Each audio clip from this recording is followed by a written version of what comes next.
Hello, and thank you for joining Opportunity at Work's virtual conversation on the talent pool employers should know. Today, we'll be diving into new data that's just been released by Opportunity at Work in our report, Rise with the Stars. You may have seen it in the New York Times. And what are stars? Stars are 70 million U.S. workers who are skilled through alternative routes. You'll be hearing a lot more. I'm Byron O'Geist. I'm the CEO of Opportunity at Work. In this conversation, I'm joined by expert practitioners and leading employers, including Amanda Cage, who is the president and CEO of the National Fund for Workforce Solutions, who, if you don't know, you need to know. It's a very important organization. And before that, Amanda served as the chief program officer for the Chicago and Cook County Workforce Partnership. You may have heard of this city, Chicago. It's a big deal.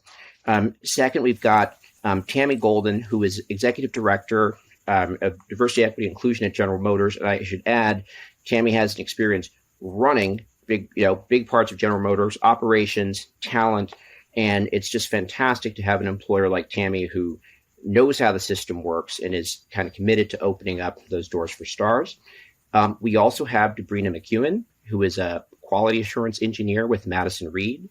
Dabrina is a star herself, and she's worked through a lot of different jobs and a lot of different ways to get to where she is today. And her experience is very instructive of what's possible and also what's harder than it should be.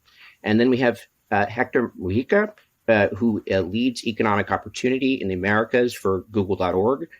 Google's another hot startup that you ought to learn something about. And he has spent the last decade advancing social justice through philanthropy and public policy and also through technology. And Google's done some very interesting work on pathways through work. And then we have my esteemed colleague, Papia DeBroy. She was the senior vice president of Insights with Opportunity at Work and the lead author of Rise of the Stars. And prior to Opportunity at Work, Papia had a distinguished career in the private sector as research director for corporate executive boards, now part of Gartner, advising Fortune 1000 companies on issues of talent and other business issues. So it's a really great group.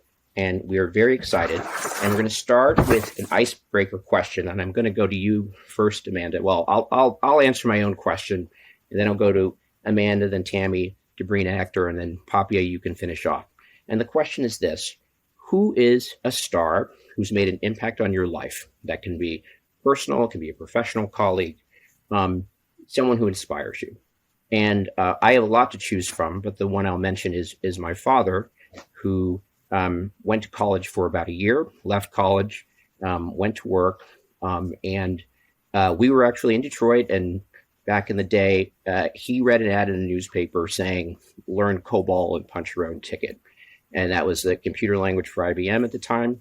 He worked as a shipping clerk in a factory, but he decided maybe he could learn this COBOL thing. And as it turns out, he did.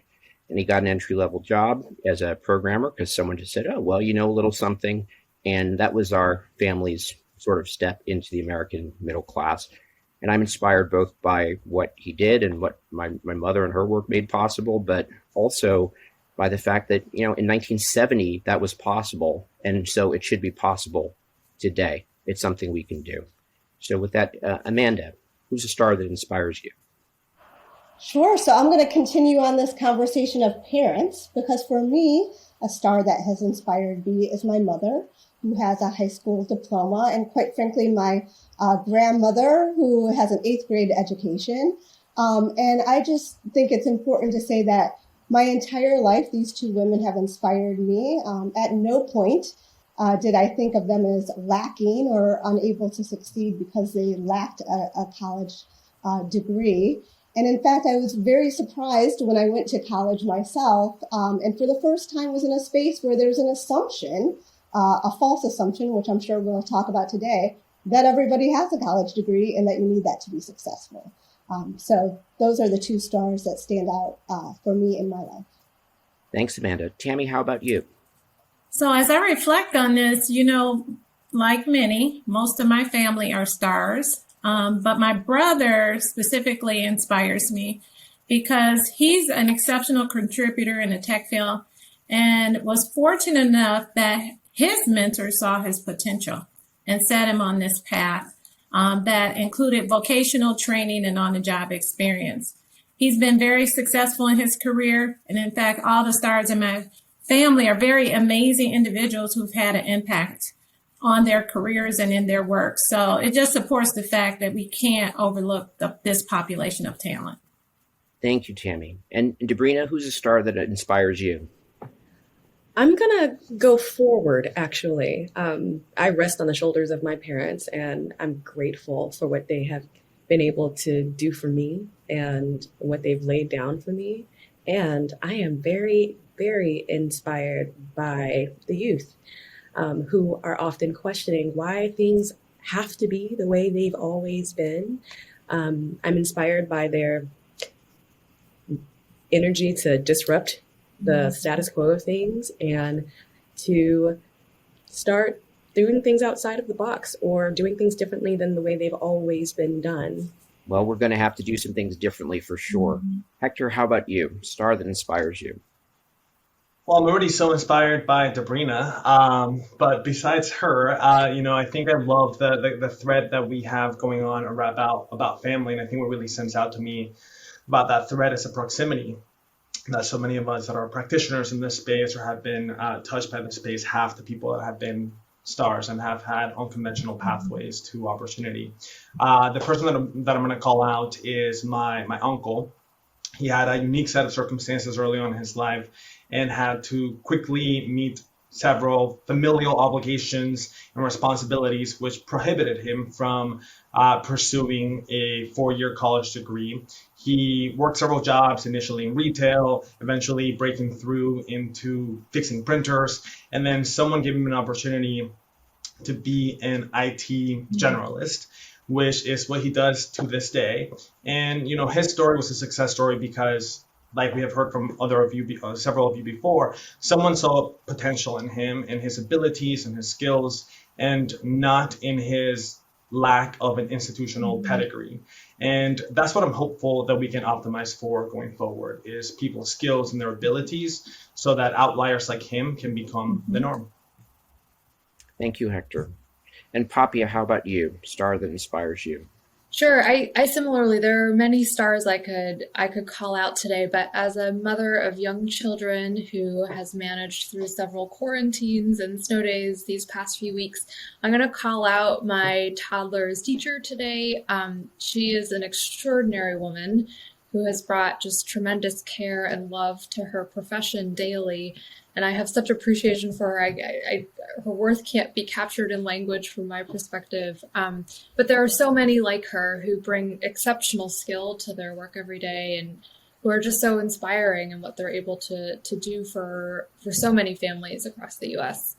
Well, that's great. I think that's a great way to start because I'll tell you that for me, the reason I know that we can be successful in our mission is because the one thing we can all rely on is that there's millions of stars every day working, learning, looking for ways to contributing.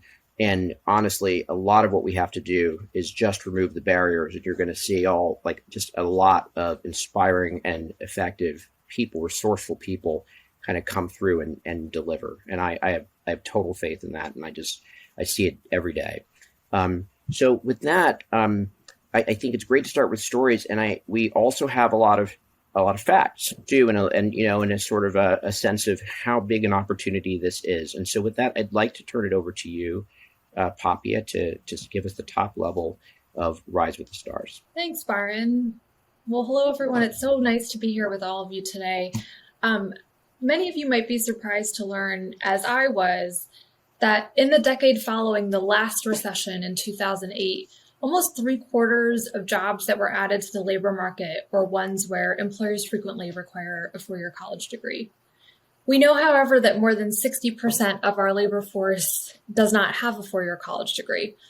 What's interesting to us is who we're excluding by including degree requirements like this. So with that, I'm actually going to do a little bit of an introduction to our workforce here. In the yellow, there are about 330 million of us in the United States. About half our population is not active in the labor force. So these are our children, our retirees. Of the half that is active in the labor force that you see on the right-hand side of the page here, there are more than 60 million workers who have a bachelor's degree or a higher level of educational attainment.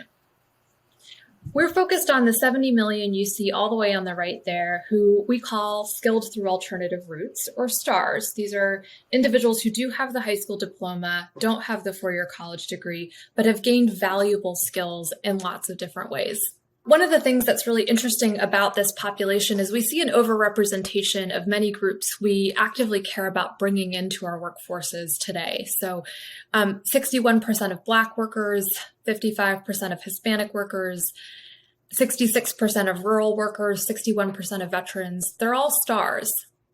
And I think many of us who work in the field of workforce understand that the world is different for STARS than it is for workers with the four-year college degree. One of the things that has been pretty stunning to us to learn is the insight you see on the page here. Just to orient you to the chart, when a STAR enters the workforce, and the STAR is represented in purple here, at the age of 25 in the year 1989, they're earning less than the worker with the four-year college degree, represented in blue. That has traditionally been the case in our labor force. What's interesting about this generation is if you follow the trajectory of the STAR across the next 30 years later, they're still not earning what the bachelor's degree worker was earning on the first day of their career. That inequality, it's stunning to us, and it has been a motivating force for many of us at the organization. We want to do something about this.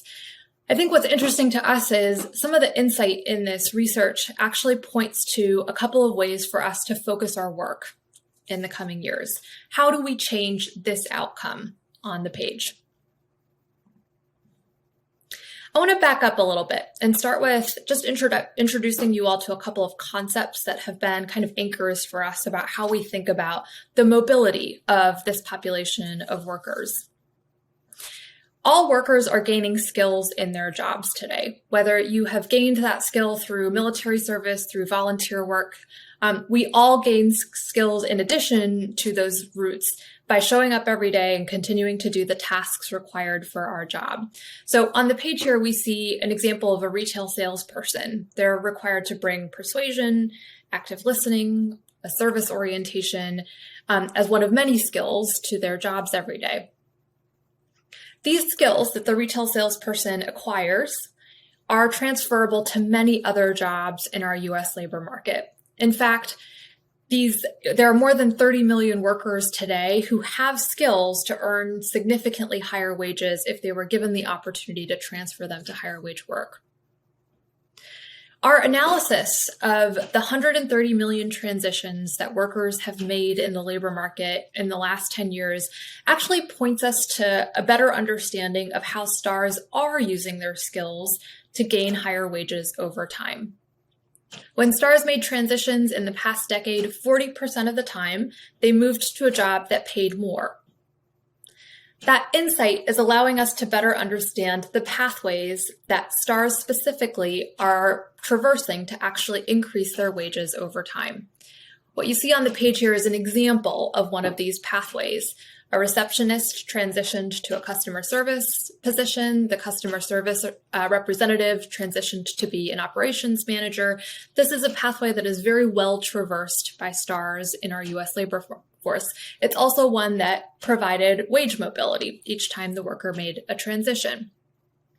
We call these jobs that the workers have transitioned to a gateway or a destination job. These are the jobs that STARS have overwhelmingly been able to achieve mobility into.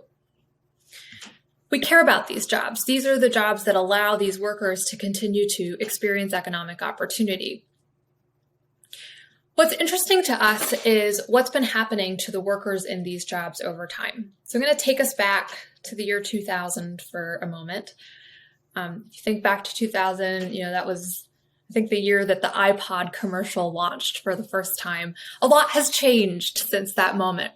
Our population has grown, our labor market has grown. The proportion of gateway and destination jobs, these jobs that we care about, they've actually grown proportionally to the labor market. There have been 18 million new gateway and destination jobs added to our labor market.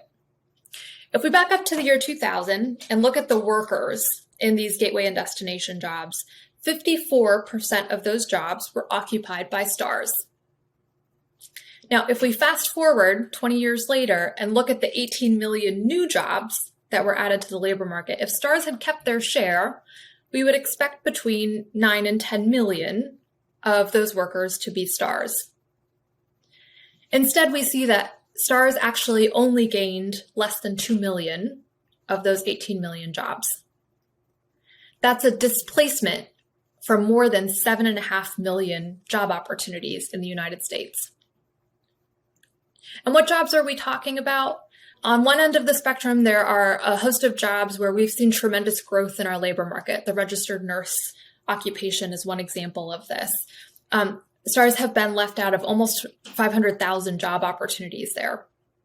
On the other end of the spectrum, we've seen that some jobs have actually declined in volume. Secretaries are an example there. What's been interesting to us to understand is that it's not just that 7.5 million job opportunities have fallen away for this population. Half of those opportunities have gone away in 30 jobs alone. And so in many respects, this is an opportunity for us to revisit how we think about sourcing talent for many of these occupations. Stars know that the labor market is changing. We've done about 75 interviews with stars across the past year to better understand their experiences. And on tough days when we're working through some data and we're seeing insight that is pretty hard to actually take in and internalize, I actually go back and read transcripts from these interviews. I find them very inspiring, and many of them keep me going. I happened to pull up Courtney's story recently. Courtney is one of the stars we profiled in our report. He grew up in the South. He was the son of a steel worker. And he started and then left college actually to become a CAD designer at an architectural engineering firm. And it was a great job. He reflects on that time as a great opportunity. He learned a lot. He was actually really loving his work. Shifts in the economy happened. The firm downsized and he got laid off.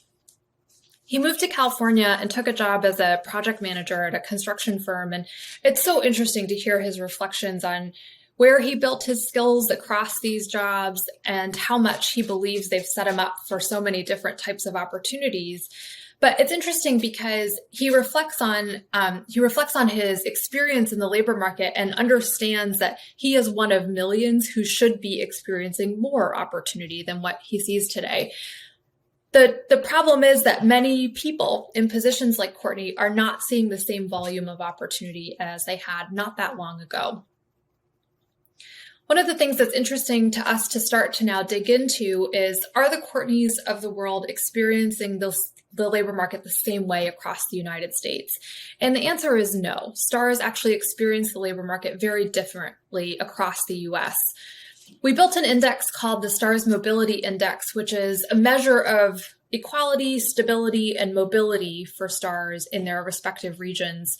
And what's really interesting is when you dig in, there are significant differences across how different regions are performing for this population. At the top of the pyramid here, you see that Denver, Rochester, New York, and Virginia Beach are three regions that are actually performing very well for stars relative to the rest of the United States. Well, why is that? I think one of the things that's going to be really important in the coming years is for us to understand, from a policy perspective, what was happening in those regions. What do employer collaboratives look like? What are the educators doing in collaboration with the employers in the region? And how are nonprofits supporting that ecosystem? One of the things we're really excited about is digging into exactly that question and working with our partners to better learn how we can uncover what some of those mechanisms are so that we can replicate them in other places as well. The last part of our report gets into an equally important part of an experience for a star. So we've talked about their experience in their labor market and how that varies across regions. It's equally important to understand how stars are experiencing work. When they show up to their job every day, are they being invested in to continue to gain better skills, to move into higher wage opportunities across the course of their career? And what we find through a novel survey we did of almost 1,000 stars and 250 managers was that at work, managers with a bachelor's degree overestimate the prevalence of a degree in the United States. And a lot of our work in the coming months will actually dig into how this impacts how the manager makes hiring decisions and how they make investments in their own workers. On the STARS side, they perceive those pay gaps. They understand that they are being less encouraged and less connected to their colleagues than many of their bachelor's degree counterparts. A lot of this insight can come together to point us to a better way forward. We think there's a call to action here for companies and thinking about where they focus as they start to source more STAR talent into their countries. We think there's a call to action for a lot of regions. No region has done this all by themselves. There are many actors that have to come together to create this outcome for a population. The communities that are performing well together, there's a lot of collaboration and coordination efforts happening in those regions to allow this outcome. And then I think the last important point to make today is that there's a call to action for all of us. Any of us sitting on a hiring decision have the power to influence and think about not just the people in our current pipeline that we're looking at, but let's understand the breadth of skills across our local labor markets and understand that there are many ways to think about sourcing talent so that we can actually create a more equitable future for all of us. With that, I'm going to end here. And Byron, I'll turn it back over to you. Papia, thank you so much for sharing those insights with us. I mean, as you know, I've seen this data before lots of times, and I'm still so struck by it every time I see it because there's just such a disconnect in our system. There's so much cognitive dissonance. So, like, for example, those jobs that 7.5 million stars have been displaced from still have millions of stars doing the jobs and doing them well. So the idea that stars can't do those jobs well is a ridiculous idea. There's millions of proof points, right, to the contrary, and I think also in the regions, the employers often see this as a zero-sum game, and they're more poaching from each other. But if every time an employer kind of opens up more opportunities for stars, 3 years later, there's a star that has more experience that, that employer or another employer. And so it really, if we think it's really important for employers to do this together, because it's actually something where they can, by opening up together, they can help themselves and each other, and the whole system can work better. And then the final thing, and this is what I'll introduce the panel with, is I don't know how many articles I've read about the Great Resignation, the labor shortage, the skills gap. I mean, everybody's seeing these, and yet here are millions of people, maybe in your own company, right, who actually have the skills. They're right on the cusp of if you give them that opportunity, they can get in that flow and do that job very quickly. Yeah, maybe they'll have to learn, new acronyms or a new software package or something like that. But people learn that every single day. And so I think there's this amazing opportunity because the things that are holding stars back are really don't make much sense. So with that, I'd like to start the panel really asking you a question, Dabrina, which is, first of all, I'd love to hear a little bit about what you do as a quality assurance engineer, but also how you got there and, what you learned and what you wish employers knew, along the way. Thank you.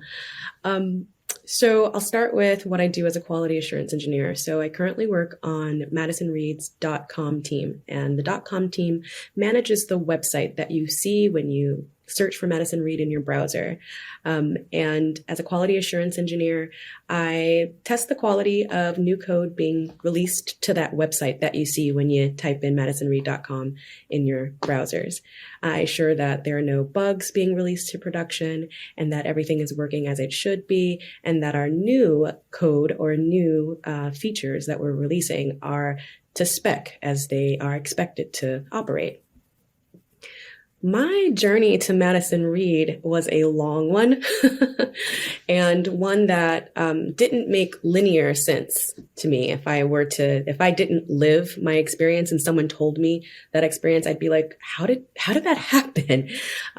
I ran a business for about 7 years as a childcare provider, and I had to work in sales and pitch families and I managed my own business. I was 18 when I started that business. I had to get licensing and work with the county and the state and so on and so forth. And from there, I became a bus driver for Lawrence Berkeley National Labs. I learned a lot about science and even more about customer service, and got the technical skills to operate a bus. I got my first, desk job in a nonprofit. And I'd heard from some folks that nonprofits were a little bit looser in regards to some of their requirements for degrees, which is why I even attempted to go for it. And I got it. And I learned quite a bit there about working with people, but working in admin, that gave me the courage to look towards another nonprofit to begin to learn something that I was doing on my own, sort of in my pastime, which was coding.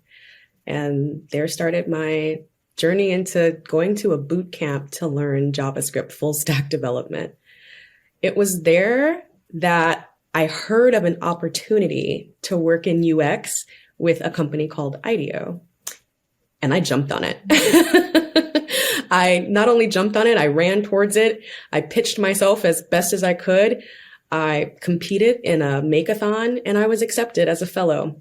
And I worked with IDEO and learned a lot of their processes for how they create disruptive products and services, the design process, and moved into quality assurance from there, where I get to work with the design process, engineering, administration, all of the things that I'd done throughout my path there, I get to work with now as a QA engineer for Madison Reed.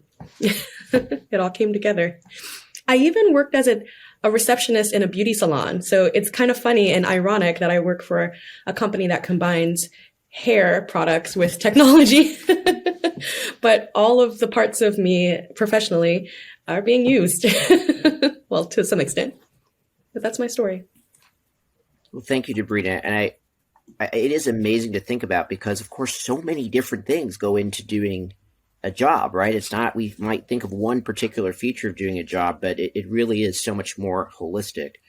And Hector, you must have found that interesting given like everything Google is doing to sort of enable, different pathways into, among other things, the kind of work Dabrina is doing now. How do you think about this as a system? Like, you're sitting in an employer, but there's the supply of talent and how, what do we need to know about how this system works to kind of, bring people along forward, either like Dabrina or maybe even on pathways that are a little more clearly defined?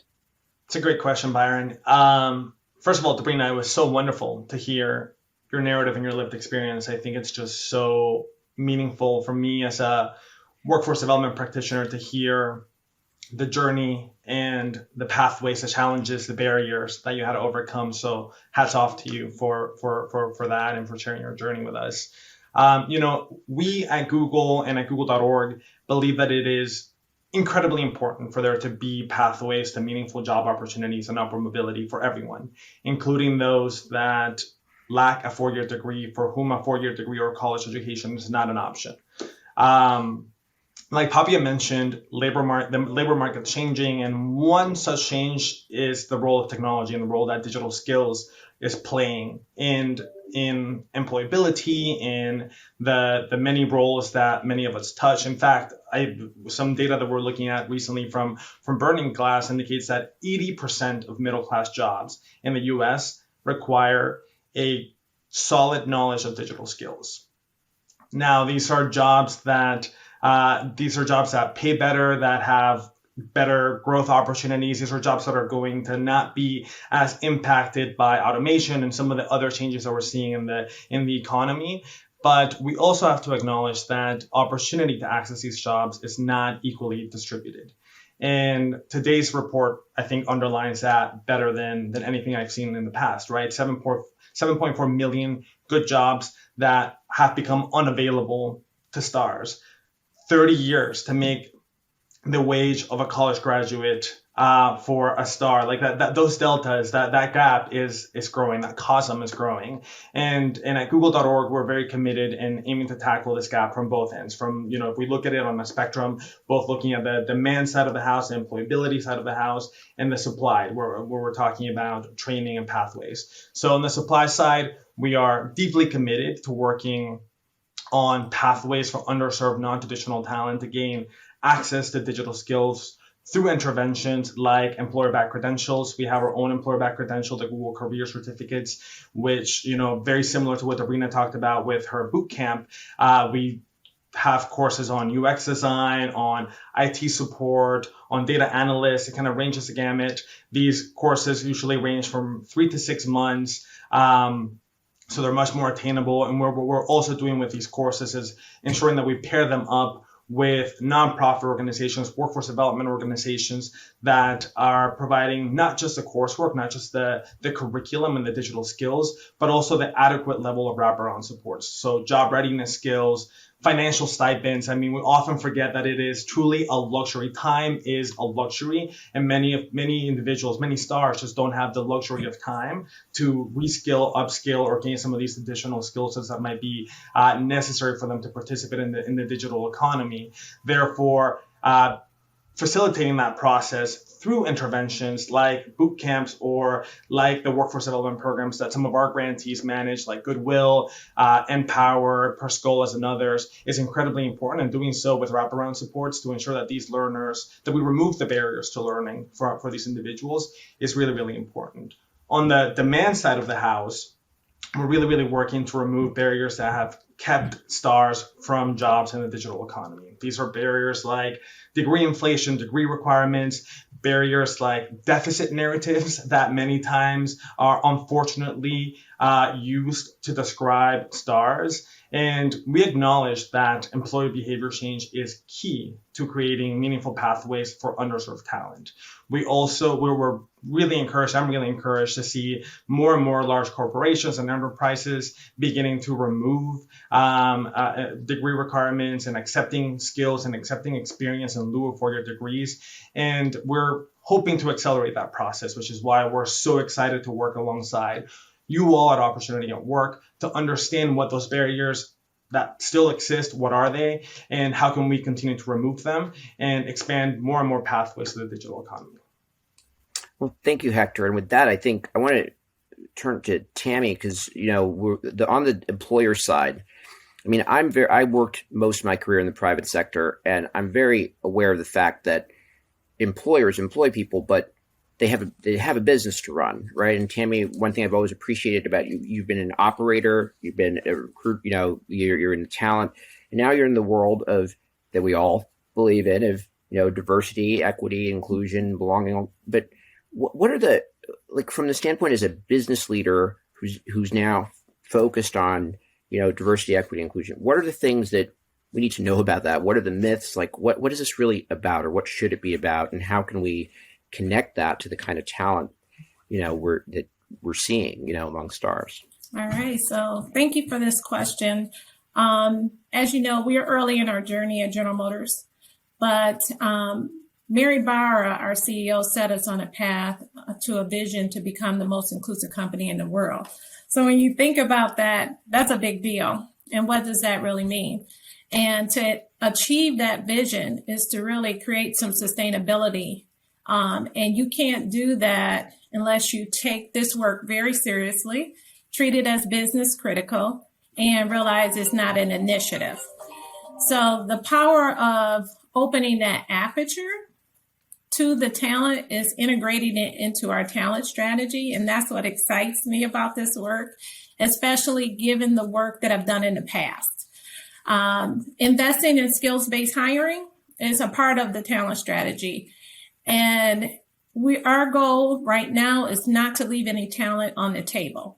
So at General Motors, we are laser-like focused on the mission to become the most inclusive company. But to do that is focusing on that inclusive hiring mindset, and then exploring all the different avenues that are available so that we can really ensure that we position ourselves as a company that welcomes all talent.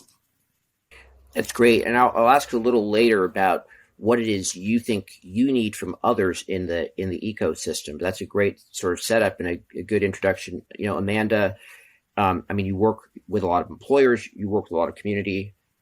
I think, one of the things I always think about, employers can be more inclusive employers. They can be better employers, but they're not, and they of course they develop people's talent, but they're not going to be training programs. They're not going to be social service agencies, so it really is an ecosystem that's needed, and they need to be connected. And you have such a great view of ecosystems across many regions, and would love to, just from your perspective, what do you think really matters at that regional level, that ecosystem level?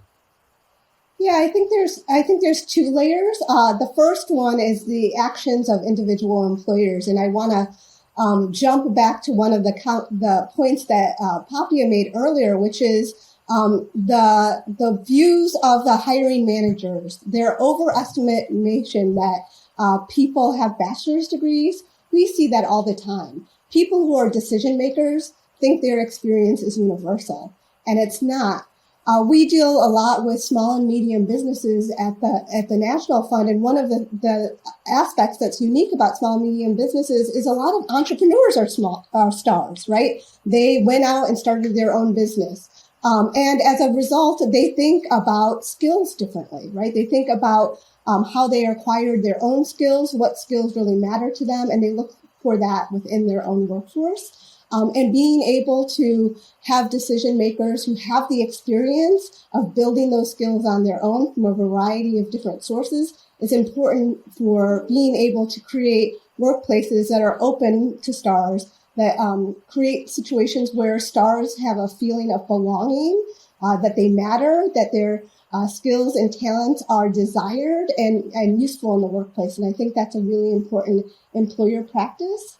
But I also want to talk about a bigger picture, right? One of the things that we know all the time around regions, and especially around economic development, whether you're a mayor or a governor, or somebody who's just trying to bring in, companies to your area, is when you're trying to recruit a company or build an industry or try to get people to relocate in your jurisdictions. Oftentimes we demonstrate our worthiness by citing statistics about how many people we have with college degrees in our area, to show that we have human capital. And it turns out that college degrees are just a poor proxy for talent. Oftentimes, the kind of skills that employers want are things like, the top jobs that we see all the time: cybersecurity analysts, machinists, construction workers, healthcare techs. None of those jobs require a college education. Right. And so we see situations where we are just using the wrong language and the wrong experience to be able to get the skills and the talent that we need to be able to run great companies, have inclusive economies where people are allowed to grow and thrive. Yeah, I think one reason that's so true, Amanda, and I've seen that in economic development. There's so much talent that if you can showcase it, and if you have a system that can adapt quickly, right? So if a company wants to sort of move business activity or add business activity over the course of 3 years, if you can demonstrate that you have a mix of people with different starting points, but a way that they can sort of move and develop into those roles very quickly, I think that's a huge source of competitive advantage. And I think regions aren't tapping into it enough, which is why in this Rise of the Stars report, we really wanted to have this regional view. And I also, Dabrina, I really want you to go to you because you started by saying you started as an entrepreneur, right? And sort of worked through, and it is true. We talk about shining stars who make more than twice the average wage in this country. So there's 5 million stars who are high wage earners in this country, 5 million. So, and the two most common roles, software developer and CEO, entrepreneur. And so you started there, Dabrina. What should we know about stars and entrepreneurship and in that field? Becoming an entrepreneur was it was a school of grit is what it was. I was a small business owner. If you are looking for a population of gritty, driven individuals who are problem solvers just because they're so entrenched in problem solving and thinking outside of whatever box they may be in, entrepreneurs are people to look at. There are a large pool, especially today, of young entrepreneurs who've started online businesses, who are disrupting on their own. Their little small businesses are disrupting large industries right now, by way of Instagram, of all things. Entrepreneurs, becoming an entrepreneur and growing through that, it grew me up. It really did. It grew me up, and I had to rise to the occasion to survive that first 5 years. I said it earlier when speaking on the same topic, that if employers don't begin to shift how they move and operate, these same entrepreneurs may become your competition. And they're thinking forward. They're moving with the future at this point. A lot of them are. I really encourage employers to begin to think differently about who has valuable skills and talent, and traditionally who we've looked at as valuable and skilled talent. Byron, can I jump in Absolutely, on that? Because I do think this question of looking at your own talent is really important. I was involved in a project about a decade ago, and it just shows you how much we build around this kind of college experience. But it was called Complete the Degree. It was here in Chicago, where we were really focused on working with people who had started college and dropped out, right? So the some college category, which is a big category in many cities. Here in Chicago, that's almost 20% of our working population. And so the effort of this campaign was really to build up the number of adults who had a college degree, because we believe that mattered for us to be a competitive global economy here in Chicago. And so we made this program available to people, where we provided personalized coaching to folks trying to help them go back to college and get a degree. There were two unbelievably consistent stories with those groups of people. One is, overwhelmingly, they were working adults who had hit a wall in their current job. So they had a situation where a supervisor had told them, a managing director had told them that they wanted to give them a promotion, but in order to get a promotion, they needed to get this college degree. They had the skills internally. They had already acknowledged that these people had the skills.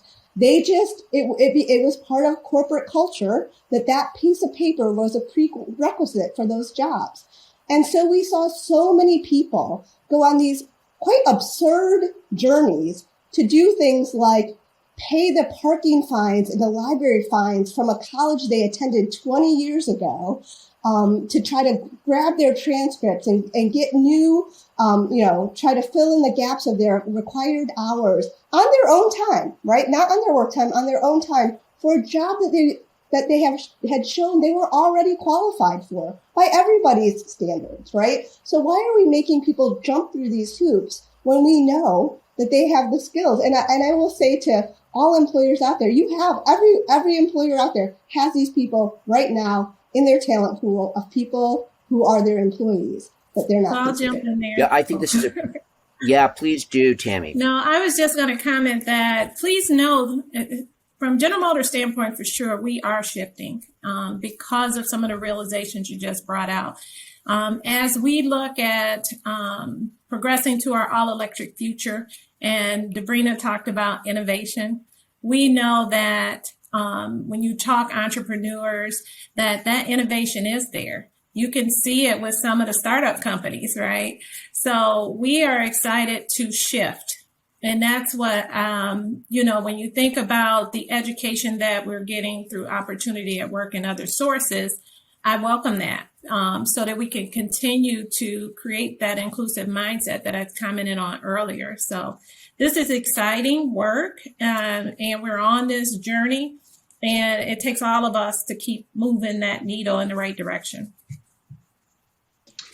And Byron, if I can quickly add, also from the Google lens and from like the tech company angle, in terms of hiring, for almost every single role at Google, a 4-year university or college degree is not a requirement. That's not something new. That's something that's been standard practice for Google for a while. We know that experience comes in many different forms beyond jobs, internships, and formal schooling. And I think that acknowledgement is something that we need to put more into practice. We know we're not fully there yet. We know that's something that that's a journey and a continuum that we are in as a company. But something that I do want to comment on is the value that there is to be had by bringing in and inviting in people with different lived experiences and different backgrounds into an ecosystem of innovation. If we truly want to have the most cutting edge technology, the most innovative products that are serving communities, those products have to be created by people that reflect the communities that are using those products, right? I think a great example of that is an example that we've been talking a lot about recently at the company, but with the new release of our new Pixel phone, the camera has new technology that was incubated within Google around shades and skin tone shades, and how can the camera be more receptive and attentive to different skin tones in order to have a more reflective image, literally a reflective image of different individuals with different skin tones. And that came about by having a diverse team of technical Googlers working on a product that they knew they had people in proximity to them. They themselves had been impacted by I guess it's like lens discrimination in a way, and we're able to then apply that lived experience into innovation, into advancing technology that now is serving millions of individuals around the world, right? So I think to me, that's a perfect example of the value that stars can bring to the table with different lived experience, different proximities to issues, and with an eye towards innovation, and that can be really, truly valuable and differential. Yeah, Hector, I think about this a lot. And Tammy, you used the word inclusive, and I would just underscore that. This is not to say, we saw 40% of the workforce has bachelor's degrees. That's great. There's a lot of talent development that goes on in colleges and universities, and that is terrific. The problem is not that we have too much college. The problem is that we are literally using that as a means of exclusion, which is, to me, is just so crazy. I mean, is there anyone who teaches at a college or, who thinks that their role should be to sort of shut people out from opportunity? College can be an amazing bridge to opportunity, but we've somehow, in many cases, turned it into a drawbridge that sort of pulls up. And if you can't get across because you don't have enough money, you don't have enough time, you have something you got to take care of with your family, it's just, that is just such a massive self-harm to companies and the like, because there's so much more talent and there's so many more ways, to develop that talent. And all the things people say, about it's sort of, hey, well, college shows you can stick to something. Well, have you ever tried to be an entrepreneur? College says you can manage difficult situations. Have you ever tried to run a daycare or a preschool? And it's like we need to believe our own eyes. We all saw in the pandemic essential workers, right? More than 2/3 of whom are stars on the front line, not just with courage and, whatever we applaud and all the rest of it, but skill, resourcefulness, adaptation, changing protocols, re-engineering supply chains. That is exactly the kind of agility that every employer I know GM, I know Google, wants to have in their company. And there's so much of that talent. And so I think, and it is not possible that 30 years of working experience is worth less than a bachelor's degree on average in terms of what people could bring to the table. That makes no sense. That's the data we saw. And that is clearly shows at a macro level, we are undervaluing massively, right, the value that stars bring, and which means that employers who get out in front of it, it can be a competitive advantage. It can be a competitive advantage. And, I love to see the employers really kind of getting out to that. Dabrina, do you have anything to say about that? Yeah, I do actually. When we talk about, and I heard, Tammy brought up diversity and what's going on at GM, and I also want to piggyback and also co-sign with what Hector mentioned about Google and how they benefit from diversity. They were one of the first companies to give me my technical interview, so they are doing the work. They're doing the work. We always talk about what's happening with the population that doesn't get the opportunity, right? How the population that doesn't get the opportunity suffers or struggles because they didn't get the opportunity. We never talk about the other side of the opportunity, the folks giving the opportunities to folks, and how they may suffer from the lack of diversity, how they may suffer from not having someone like me on their team.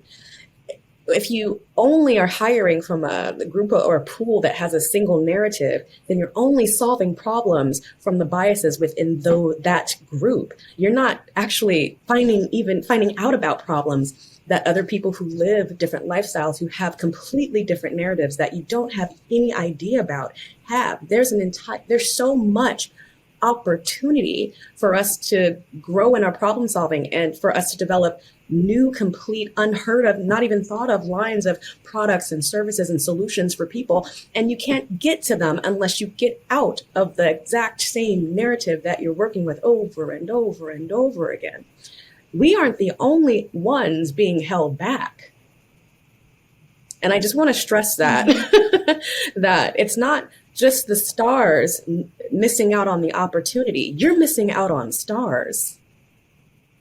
Look, I think that is you're missing out on stars. That's a great, one sentence, on why employers need to do this. And I'd love to ask also Hector and Tammy and Amanda, what's your one sentence? If you had one sentence for an employer, whether peer or, what is the value of the stars talent pool and why they should look into it, they should figure it out, they should find what part of the stars talent pool they need to bring into their company. What would you say if you just had a sentence? I don't know if I have one sentence, but I'll try to be short. But I think the bottom line for all of us is that when you talk about diversity, equity, and inclusion, all talent should feel respected, valued, and included. And there shouldn't ever be anyone that feels marginalized. And so we don't want to limit ourselves to not being exposed to the available talent. And so success really focuses on, can we hire, recruit, and retain top talent? And top talent is not limited to the degree. And that is something that is evident even as you bring on a talent, because they continue to excite and delight, and in some cases outperform. So that's my advice. Sign me up. I buy that. So Hector, how about you? What's your pitch? I love what we're doing here, because what we're doing here is quite tangibly, we're changing the narrative, right? We're really looking for ways to talk about this topic and take it from a deficit narrative, from a skills deficit narrative, from a degree deficit narrative to a transferable skills. We're myth busting what it means to be a star. And I think for me, what I would leave folks with is to not underestimate the potential of stars, because they have been key in building the economy of today, and they will be instrumental in building a more inclusive economy of tomorrow. Thank you, Amanda. What do we need to know? Yeah, I'm going to steal from Tammy. I love the line that Tammy mentioned, which is we don't want to leave talent on the table. I think we want to make sure we're not leaving talent on the table. And I want to remind everybody that talent already lives in your house. That's right. And I will conclude by saying for myself, early in my career, I cannot tell you the number of mentors of mine who were administrative assistants.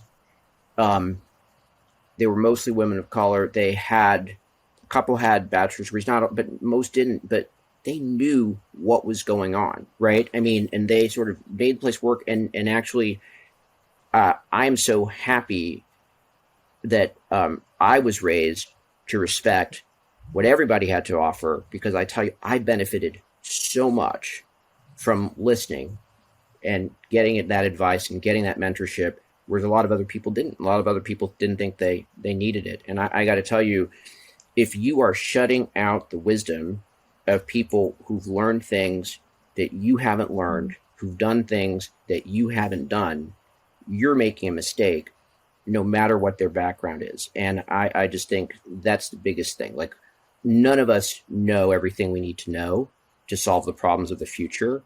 And we need everybody's talent and we need everybody's perspective to solve those. And so I think the case for STARS is sort of overwhelming from that perspective. And with that, I just want to say thank you to everyone who joined us, and thank you, Papia, for sharing that information. Thank you, Hector, Tammy, Amanda, and Dabrina for all that you brought to this conversation and all that you're doing out there to move the needle for your companies, for your communities, for yourselves, and for STARS. Thank you very much.